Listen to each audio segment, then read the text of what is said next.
വർഷങ്ങൾക്ക് ശേഷം 2035 ഫെബ്രുവരി 28 ഏത് ദിവസമാണ്? കലണ്ടറിൽ കാണുന്ന സ്ഥിരമായ ഒരു ടൈപ്പ് ക്വസ്റ്റ്യൻ ആണ്. ഒരു ഇക്വേഷനോ അല്ലെങ്കിൽ കോഡോ പഠിക്കാതെ നോക്കിയാലോ 2035 തൊട്ട് മുമ്പുള്ള വർഷം എഴുതി വയ്ക്കുക 34. ഈ 34 വർഷത്തിൽ എത്ര ലീപ്പ് ഇയർ ഉണ്ട് നോക്കാൻ 4 കൊണ്ട് ഹരിച്ചാൽ 8 ലീപ്പ് ഇയർ എന്ന് കിട്ടും.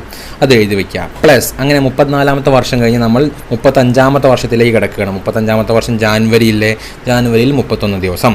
ദെൻ ഫെബ്രുവരിയിൽ എന്താണ് 28 അപ്പോൾ 28 ദിവസം കണ്ടുപിടിക്കാൻ 28 കൂടുന്നു. ഇനി എന്ത് ചെയ്യണം? മൊത്തം ഒറ്റ ദിവസങ്ങളുടെ എണ്ണം കണ്ടുപിടിക്കണം. ഒറ്റ ദിവസങ്ങൾ കണ്ടുപിടിക്കാൻ 7 കൊണ്ട് ഹരിച്ചാൽ മതി. 34 ഹരിക്കുമ്പോൾ 6 ശിഷ്ടം 6. ദെൻ 8 ഹരിക്കുമ്പോൾ ശിഷ്ടം 1, 31 ഹരിക്കുമ്പോൾ ശിഷ്ടം 3, 28 കറക്റ്റ് പോകും 0. അപ്പോൾ ഒറ്റ ദിവസങ്ങളുടെ എണ്ണം 6 + 1 + 3 മൊത്തം 10 എന്ന് കിട്ടും. 10നെ 7 കൊണ്ട് ഹരിച്ചാൽ വീണ്ടും ശിഷ്ടം എത്ര കിട്ടും? 3 കിട്ടും. ഒറ്റ ദിവസങ്ങളുടെ എണ്ണം 3 എന്ന് കിട്ടി. 2000 ആണ്ടാണ്. 2000 ആണ്ടിലെ എല്ലാ ദിവസങ്ങളും എന്താണ്? കോഡായിട്ട് സൺഡേ പഠിക്കുക. സൺഡേയുടെ കൂടെ 3 കൂട്ടിയാൽ വെനസ്ഡേ.